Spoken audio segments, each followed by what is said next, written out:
Hello students, how are you? Today we will discuss about a important topic for class 11th, that is the measurement of angles.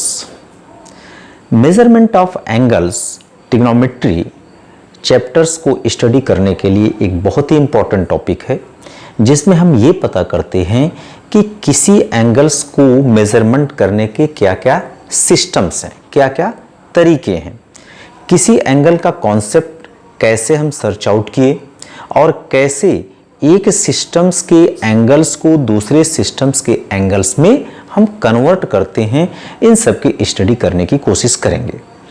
तो आइए चलते हैं class 11th के एक important chapter measurement of angles के बारे में study करते हैं, जिसके कंटेंट्स में आज हम लोग इतनी चीज इस वीडियो लेक्चर्स में स्टडी करेंगे।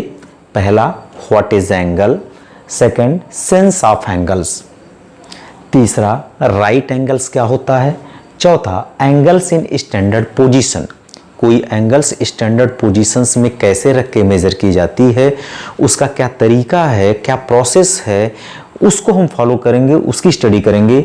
उसके बाद पढ़ेंगे एंगल्स ऑफ क्वाड्रेंट्स क्या होता है, फिर systems of measurement of angles पढ़ेंगे। इसमें 3 systems of measurements of angles है, जिसमें एक सेक्साजेसिमल सिस्टम्स कहलाता है, दूसरा सेंटेसिमल सिस्टम्स कहलाता है और तीसरा सर्कुलर सिस्टम कहलाता है। तो आइए चलिए देखते हैं वन बाय वन, एक एक टॉपिक को क्लियर करते हैं। तो बच्चों, सबसे इंपॉर्टेंट टॉपिक्स है what is an angles of this chapters.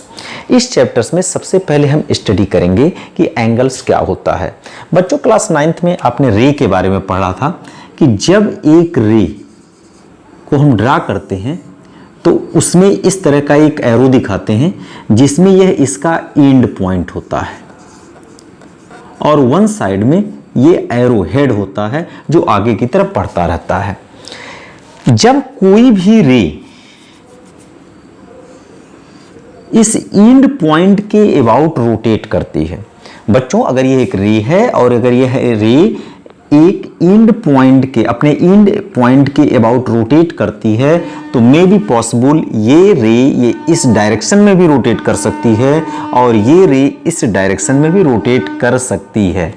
बच्चों, जब ये रे अपनी इस इनिशियल पोजीशन से रोटेट करती है एंटी क्लॉकवाइज में, सपोज कर लेते हैं ये एंटी क्लॉकवाइज में रोटेट कर रही है, तो ये रे एक नई पोजीशंस को अटेंड करती है। ओके, ये जो साइड्स होता, जो इनिशियली आपने जो रे ड्रा किया था, बेसिकली हम इसे इनिशियल साइड करते हैं। और जब ये रे इस फिक्स पॉइंट के अबाउट रोटेट करके एक दूसरी पोजीशन पर पहुंच जाता है, तो इस साइड्स का नाम हम टर्मिनल साइड के नाम से, टर्मिनल और फाइनल साइड के नाम से देते हैं। बच्चों, ये जो रे होती है बेसिकली जनरेटिंग रे कहलाती है, जो किसी एंगल्स को फॉर्म करती है। तो बच्चों, अभी हमने ये देखा कि जब एक रे अपने फिक्स पॉइंट, अपने एंड पॉइंट के अबाउट रोटेट करती है, तो जो ये अमाउंट ऑफ रोटेशन होता है, that amount of rotation is called angle.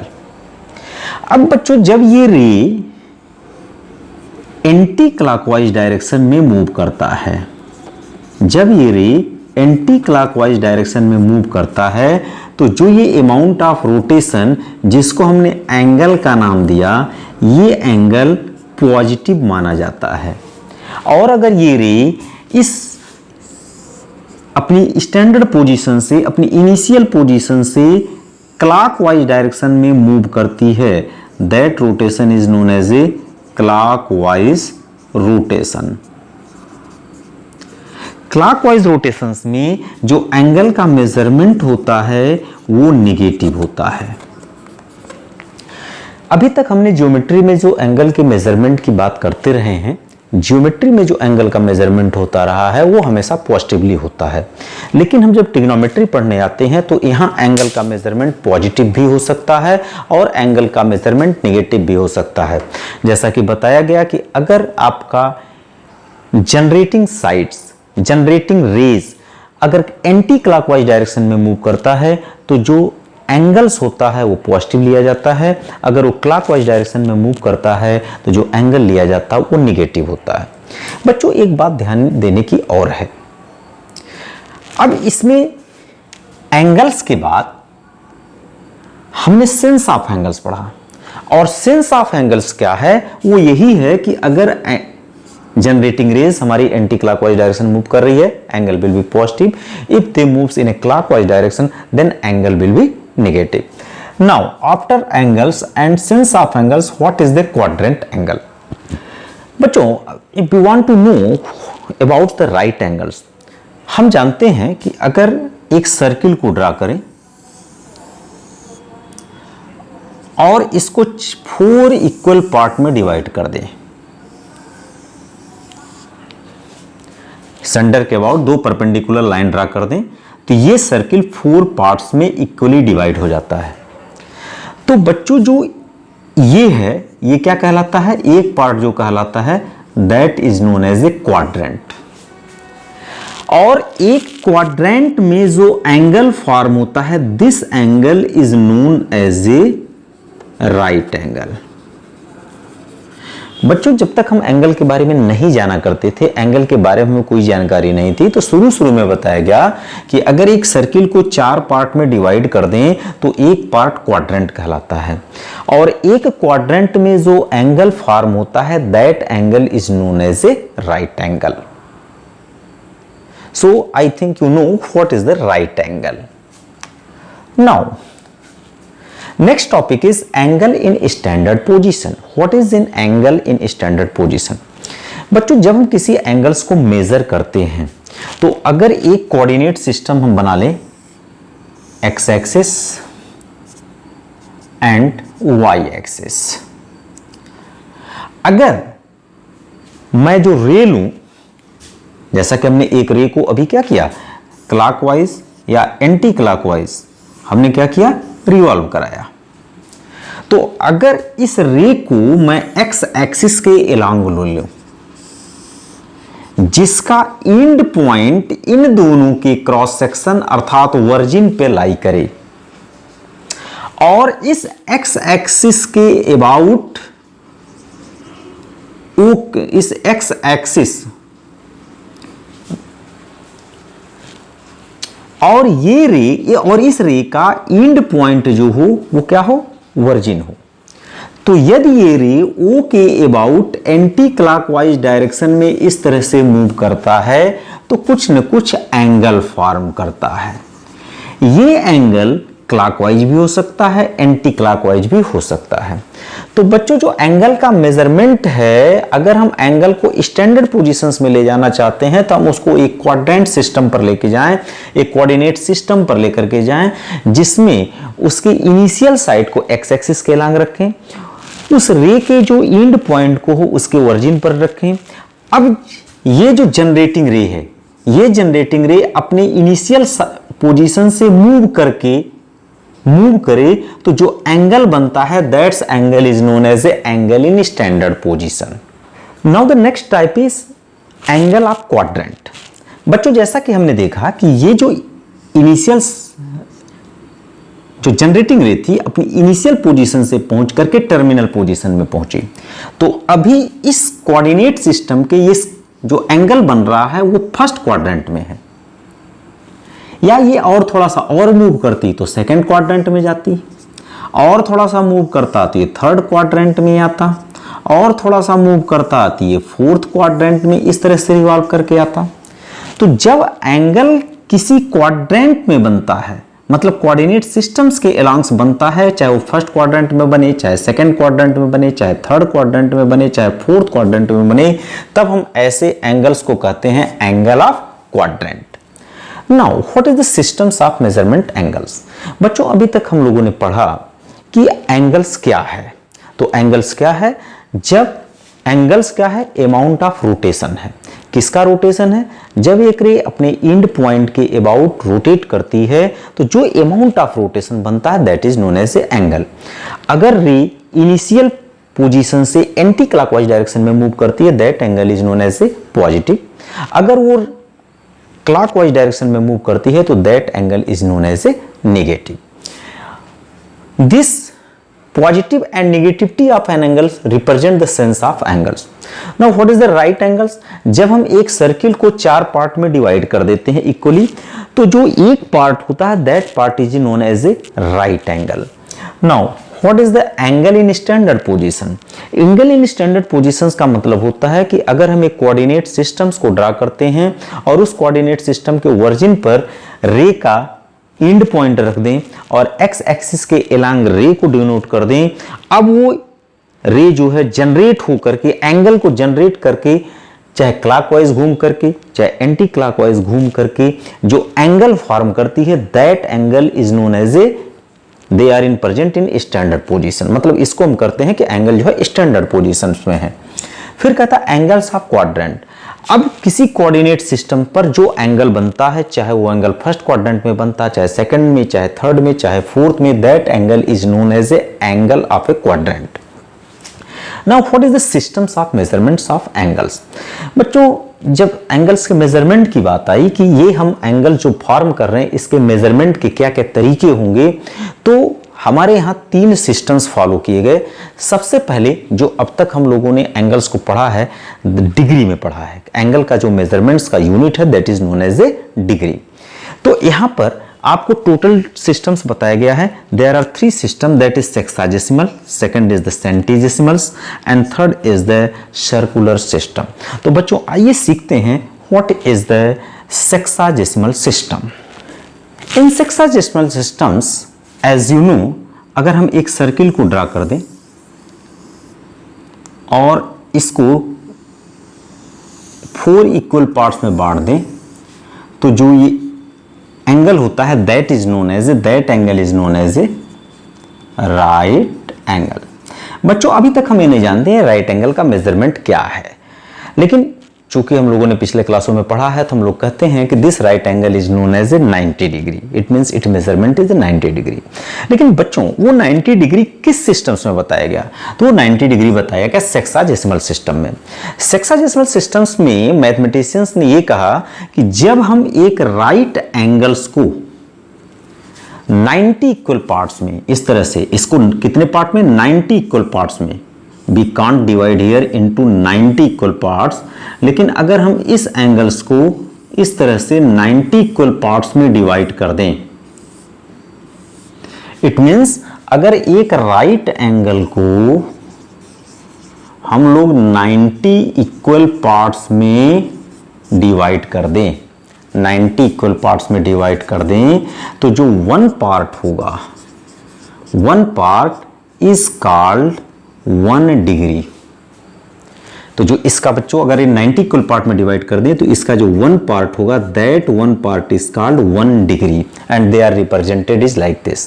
तो बच्चों हमने इस तरह से इसको कितने पार्ट में डिवाइड किया? 90. A B 1 degree, A B 1 degree, A B 1 degree, A B 1 degree, ये सारे के सारे 1 डिग्री हैं. तो ऐसे कितने 90 डिग्रीज मिलेंगे? ऐसे कितने डिग्रीज मिलेंगे एक राइट एंगल में? It means 90 degree. तो इसी कारण हम लोग कहते हैं कि जो 1 राइट एंगल होता है वो इज इक्वल टू 90 डिग्री के इक्वल होता है. बच्चों जब 1 डिग्री आपको मिल गया तो अब मैथमेटिशियन ने कहा कि इस 1 डिग्री को पुनः इन्होंने 60 इक्वल पार्ट्स में डिवाइड किया. कितने इक्वल पार्ट्स में डिवाइड किया? 60 इक्वल पार्ट्स में डिवाइड किया. और उसको जब अब देखो 60 पार्ट्स में इसको इस एंगल्स को फिर छोटे छोटे तमाम 60 इक्वल पार्ट्स में डिवाइड किया. अगर वो 60 इक्वल पार्ट्स में डिवाइड किया तो जो 1 पार्ट कहलाया that is known as a 1 minute and this is written as like in symbolically like this.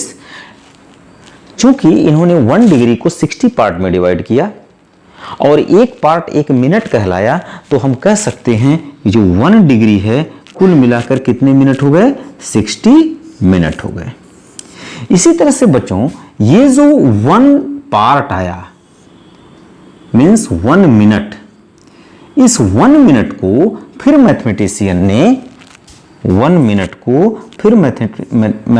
ने 60 इक्वल पार्ट्स में डिवाइड किया.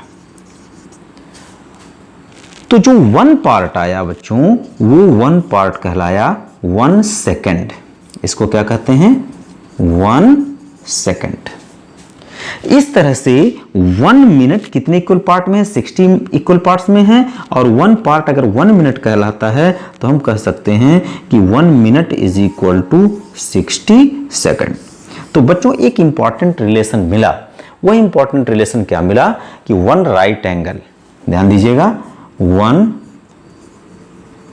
Right angle is equal to 90 degree, 1 degree is equal to 60 minute and 1 minute is equal to 60 second. ये एक important result sexagesimal system में उभर करके हम लोगों के सामने आया। बच्चों सेंटीडेसिमल सिस्टम्स में ये जो राइट एंगल था, मैथमेटिशियन ने इनको 100 इक्वल पार्ट में डिवाइड किया। कितने पार्ट में डिवाइड किया? इस तरह से इसको 100 इक्वल पार्ट्स में डिवाइड किया। It means 1 right angle is divided into 100 equal parts। और बच्चों यहां 1 पार्ट को 1 ग्रेड का नाम दिया गया। 1 ग्रेड को रिप्रेजेंट करने का तरीका 1 पर हमने जी सिंबल लगा दिया, अर्थात ये जो 1 पार्ट आया that is known as a 1 grade. तो बच्चों 1 पार्ट क्या कहलाया? 1 ग्रेड कहलाया। तो इस तरह से मैं कह सकता हूं कि जो एक राइट एंगल बना दैट इज कॉल्ड 100 ग्रेड। एक रिलेशन हमें यहां पर ये मिल गया। बच्चों अब जो ये 1 ग्रेड है, इस 1 ग्रेड को पुनः 100 पार्ट्स में डिवाइड किया गया। It means 1 grade is also divided into 100 equal parts, और 1 पार्ट इसका कहलाया दैट इज 1 मिनट। इसको हम पढ़ते हैं 1 मिनट। बच्चों in case of sexadecimals 1 minute is represented like this, but in centesimal 1 minute is represented like this. ऐसा क्यों? क्योंकि जो सेक्साडेसिमल में था पहले राइट एंगल को 90 इक्वल पार्ट में डिवाइड किया गया था, लेकिन सेंटिसिमल में उसको 100 इक्वल पार्ट्स में डिवाइड किया गया। फिर इसमें जो सेक्साडेसिमल्स में हमने 1 डिग्री को जो पढ़ा था उसको 60 इक्वल पार्ट्स में डिवाइड किया गया, लेकिन यहां पर क्या किया गया 1 मिनट को 1 पार्ट को पुनः उन्होंने 100 पार्ट्स में डिवाइड किया। इसका मतलब सेंटिसिमल में जो पार्ट डिविजन्स हो रहे हैं that is smaller than sexagesimal. तो बट नेचुरल है कि यहां पर जो 1 मिनट की साइज होगी, अमाउंट ऑफ रोटेशन जो 1 मिनट का होगा सेंटिसिमल से बड़ा होगा, इसलिए यहां मिनट का सिंबल कुछ इस तरह से बना दिया गया। बहुत सारे बुक्स उसको नॉर्मली ही लिखते हैं, लेकिन उसे हमें समझना चाहिए। फिर बच्चों इस 1 मिनट को पुनः 100 इक्वल पार्ट्स में डिवाइड किया गया, इक्वल पार्ट्स में डिवाइड किया गया। अब इसका जो 1 पार्ट कहलाया, 1 पार्ट कहलाया that is known as 1 second. Then we can say that 1 minute in grade system is called 100 second. तो इस तरह से हमें सेंटीडेसिमल्स में क्या मिला कि 1 right angle is equal to 100 grade and 1 grade is equal to 100 minute and 1 minute is equal to 100 second. 1 minute is equal to 100 second. यहां देखो 1 part is equal to 1 minute था, तो हम इजिली कह सकते थे कि जो 1 ग्रेड है इज इक्वल टू 100 मिनट। इस यहां पर ये रिलेशन दे सकते हैं और यहां पर ये रिलेशन दे सकते हैं। अब थर्ड जो सिस्टम्स हम लोगों को पढ़ना है that is known as a circular systems. In circular system, the measurement of angles has a unit that is known as a radian unit. जैसा कि हमने सेक्साडेसिमल्स में पढ़ा, जो यूनिट है एंगल के मेजरमेंट का that is in degree, in centesimals that is known as a grade, और in circular system the measurement of angles is measure in radian. अब व्हाट इज द रेडियन? बच्चों अगर मैं एक सर्किल ले लूं जिसका रेडियस क्या है r है, अगर जिस लेंथ की रेडियस का ये सर्किल है, अगर उस लेंथ का यहां पर एक आर्क मेजर कर लूं, मतलब ये रेडियस इसका और उतने ही लेंथ का एक आर्क। तो बच्चों ये आर्क जो सेंटर पर एंगल फॉर्म करेगा that is known as a 1 radian and that is represented by 1c. It means if the length of an arc is equal to if the length of an arc is equal to the length of radius, the radius of circle, then the angle formed by an arc is called 1 radian. तो इस तरह से बच्चों अगर मैं are length का एक दूसरा रेडियन ले लूं, एक दूसरा आर्क ले लूं, तो ये हमारा यहां पर सेंटर पर कितना एंगल फॉर्म करेगा that is known as a 2 radian. ये एंगल जो होगा हमारा कितना होगा दैट इज 2 रेडियन। अगर उतने ही रेडियस का एक तीसरा आर्क ले लूं, देखो यहां से ये आर है, यहां से ये आर है, अगर एक आर और मैं ले लूं तो ये जो सेंटर पर ये पूरी ये जो आर्क हुआ ये 3r हुआ, तो ये जो सेंटर पर एंगल फॉर्म करेगा that is known as a 3 radian. Okay, तो these are the systems of the measurements of angles. Thank you.